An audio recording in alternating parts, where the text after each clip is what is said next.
بسم الله الرحمن الرحیم. د انسان لپاره د خپل تاریخ مطالعه له پخوا څخه په زړه پورې ده. انسان د تاریخ له لارې د تیر مهال لرې سیمو ته ځي، د پخوانیو مدنیتونو سیل کوي او د خپلې پوهې په اندازه پرې تبصرې کوي. انسان علاقه لري چې په خپل تیر تاریخ خبر شي، لکه څنګه چې موږ د خپلې کورنۍ په څرګندولو خوښي احساسوو. همدغه ډول د پخوانیو ټولنو او مدنیتونو کیسې هم موږ ته ذهني خوښي رابخي. کله چې موږ د خپلې کورنۍ په هکله معلومات وړاندې کوو، نو پیل یې له اوس څخه تیر مهال ته وي، یعنی اول د خپل پلار، بیا نیکه، بیا غور نیکه، همدا ډول زینه په زینه تر هغه ځایه د رسیدو هڅې کوو تر کومه ځایه چې زموږ څېړنه موږ رسولی شي. موږ د ټولنو په تاریخ کې د تیر مهال څخه د حال خواته راځو، ځکه انسان د خپلې ټولنې د تاریخ په جوړولو کې له تیر مهال سره خپلې اړیکې ټینګوي.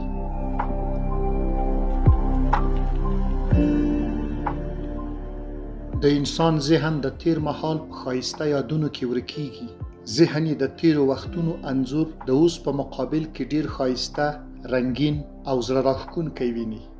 ښایي وجه یې دا وي چې انسان د حال له لانجو څخه ورخطا کیږي او غواړي په تیر مهال کې پناه واخلي. بېخبري او نیمګړو معلوماتو د تیر مهال په وجود تیاره غوړولې ده. د هغه بد او منفي اړخونه یې پټ ساتلي دي. همدغه ناخبري هره پلا انسان دې ته پاروي چې تیر مهال ته پناه یوسي. لیکل شوي تاریخونه هم تر ډیره د تیر مهال ټول اړخونه نشي بیانولی. له دې کبله یوه مشهوره خبره دا ده چې وایي تاریخ هغه ماشین دی چې ډیرې پرزې یې ورکې دي.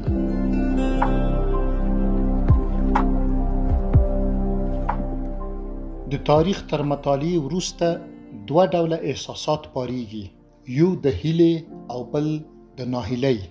تاریخ راته وایي د بشري پرمختګ لړۍ ګام پر ګام په نظر راځي. موږ له دې څخه الهام اخلو چې انسان پرله پسې پر مخ روان دی. انساني ژوند ورځ تر بلې ښه شوی دی.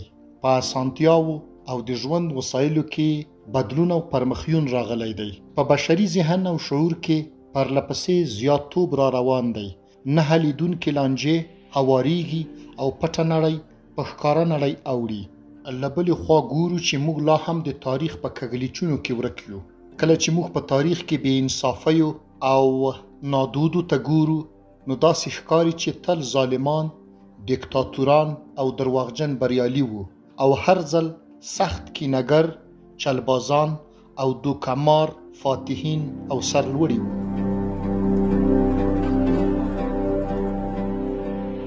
تاریخ باید څنګه ولولو؟ څرګنده ده هر مورخ تاریخ له خپل لیدلوري لیکي. د هغه خوښه او نه خوښه د هغه په لیکنو اثر اچوي. دغه راز هر تاریخ په یو خاص چاپیریال او خاصو حالاتو کې لیکل کیږي چې د پیښو په بیان او تفسیر دواړو اثر پرې باسي. لوستونکي ته پکار ده چې د یو تاریخ تر لوستلو دمخه دوو ټکو ته پام وکړي. اول مورخ ته، دویم د تاریخ لیکلو زمانې ته. اکثره مورخان درباریان وو. د دوی موقف ته توجه د دوی د نظریاتو په اړه قضاوت راته اسانولی شي. له درباري مورخ سره دا جرأت نه وو چې پر پادشاه یا د هغه پر حکومت باندې نیوکه وکړي. ده به پیښې داسې انتخابولې او بیانولې چې د خپل واکمن سرلوړي به پکې تضمین وه. د مثال په ډول په هند کې فیروز شاه کمزوری باچا وو او د خپلو غلیمانو خلاف جدي اقدامات یې نشو کولای. د پاچا له همدې کمزورۍ درباري مورخانو اخلاقي فضیلت جوړ کړ. دوی لیکلي چې ده ځکه پوځي عملیات نه کول چې له جګړې او وینې بهولو یې کرکه درلوده. خو حقیقت دا دی چې کله یې هم په چا لاس بر شوی، هلته یې له مخالفت او وژلو څخه مخ نه دی اړولی. د تاریخ د لوستلو پر مهال دې ته هم پام پکار دی چې دا تاریخ په کوم وخت کې لیکل شوی دی. د مثال په ډول د امویانو تاریخ په هغه وخت کې نه دی لیکل شوی چې دوی په قدرت کې وو. اموي تاریخ د عباسیانو په زمانه کې لیکل شوی. په هغه وخت کې چې امویان له تخته راکوز شوي وو او د هغو ځای عباسیان نیولی وو. دغه راز په هند کې د سوریانو تاریخ هغه وخت ولیکل شو چې مغول د هندوستان پر تخت ناست وو. همدا وجه ده چې نه امویانو او نه سوریانو داسې خواخوږی مؤرخ وموند چې د دوی دفاع وکړي. د مغولي دربار مؤرخ ابوالفضل شیرشاه سوری چې په هند کې یو پیاوړی پاچا وو، هر ځای د شیرخان په نوم یاد کړی دی. خان هغه مهال د یوې قبیلې مشر ته ویل کېده.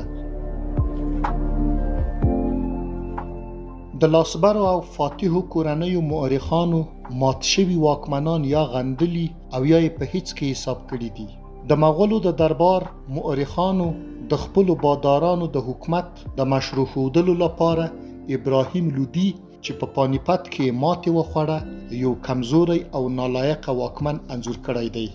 دغه مؤرخانو په دې حقیقت سترګې پټې کړي دي چې بابر بیل دی چې ابراهیم لودي ورته کومه پلمه په لاس ورکړي او ویې لمسوي په هند یرغل وکړ. دغه مؤرخانو دغه حقیقت هم له پامه غورځولی چې ابراهیم لودي د خپل سلطنت او حیثیت د دفاع په لاره کې په میړانه وجنګید او ووژل شو. اوسني څېړونکي په دې باور دي چې پخوانیو تاریخ لیکونکو ځکه واکمنو ډلو ته په تاریخ کې ښکاره ځای ورکړ چې هغه وخت کې په نړۍ کې امپراتورۍ او ځاني حکومتونه وو، ځکه تاریخ لیکونکو محسوسه کړه چې یوازې واکمن جالب، جذاب او دوړ کسان دي. دوی ته واکمن کسان د تاریخ مهم لوبغاړي په نظر ورغلل. دوی د کارنامو تر شا د پیښو په تل کې فعالو، پټو، ټولنیزو، سیاسي او اقتصادي عواملو ته هیڅ ونه کتل او حتی سترګې ورباندې پټې کړې. زموږ تاریخونه ځکه محدود دي چې د واکمنو ډلو تاریخ پکې شته مګر د عامو خلکو پکې نشته دی. د مذهبي مشرانو ځای پکې شته خو د هغو د منونکو ځای نشته پکې. د فیوډالانو ځای پکې شته، د بزګرانو پکې نشته. د پوځي جنرالانو ځای پکې شته لیکن د عسکرو ځای پکې نشته. د فابریکې د څښتنانو ځای پکې شته خو د مزدورانو ځای په تاریخ کې ذکر شوی نه دی. په هند کې تاج محل د معمارۍ تلپاتې شاهکار دی خو د هغه وخت مؤرخانو ته د دغه شاهکار د معمارانو معرفي مهمه نه وه، ځکه د دغو مؤرخانو په نظر تاریخ د هر چا نه بلکې د خاصو کسانو و. همدا لامل دی چې د تیر وخت په باره کې ډیر لږ معلومات را پاتې دي او دغه ډیر لږ معلومات هم د زور د خاوندانو په خوښه لیکل شوي دي. هغه څه ته چې موږ تاریخي حقیقت وایو ممکن بیخي دروغ وي.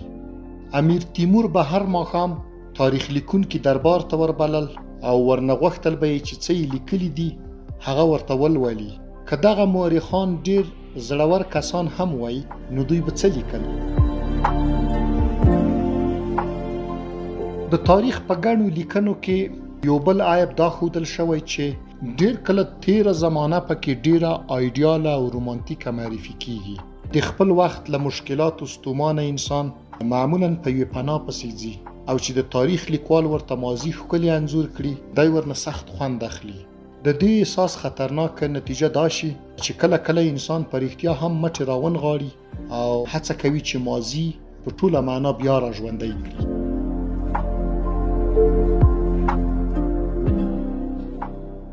تاریخ اصلا د انسان د تیر مهال د کارنامو، کړنو، غورځو پرځو او هغه ته د ورپېښو حوادثو د لیکلو او ثبت نوم دی. دغه کارنامې او پیښې پاشلې او بې ترتیبه وي. مؤرخ یې په تسلسل او له یو بل سره په نښلولو کې له مهارت او دقت څخه کار اخلي.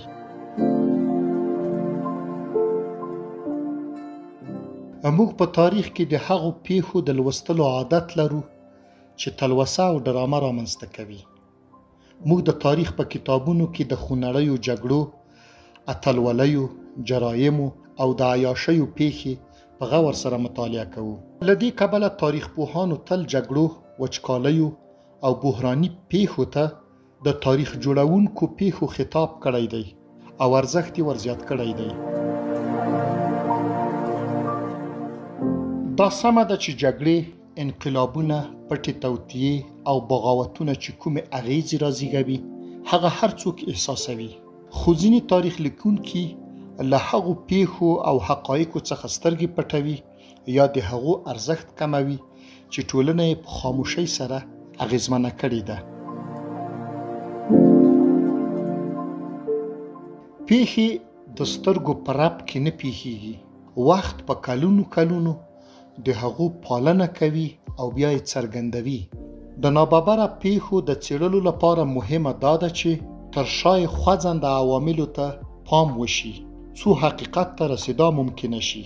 په دې بنسټ تاریخ لیکنه یوازې دا نه ده چې پیښه په امانت سره ثبت شي، بلکې دا هم ده چې پیښه د خپل سیاسي، اجتماعي او اقتصادي شالید یا پس منظر په رڼا کې تحلیل او تفسیر شي.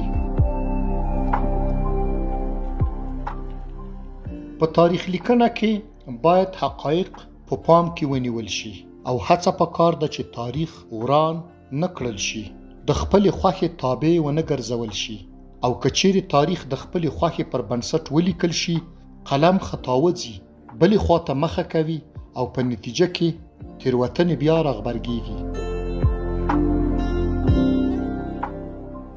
د تاریخ په باب هیڅ شی د انسان نظر ته دومره زیاته غلطي او بې انصافي نه پېښوي لکه شخصي علاقه یې چې پېښوي.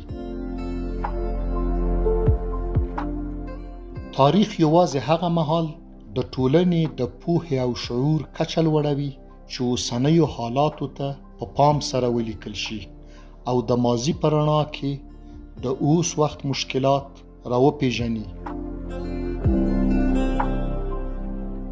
د تاریخ مقصد دا نه دی چې د تیر وخت پیښې بیان کړي، مقصد یې دا دی چې د تیر وخت پیښې اوسنیو خلکو ته بیان کړي. د تاریخ هڅه دا ده چې تیر حالات په عیني ډول او بېطرفۍ سره وشني او د ټولنې د شعور او معرفت له زیاتېدو سره مرسته وکړي.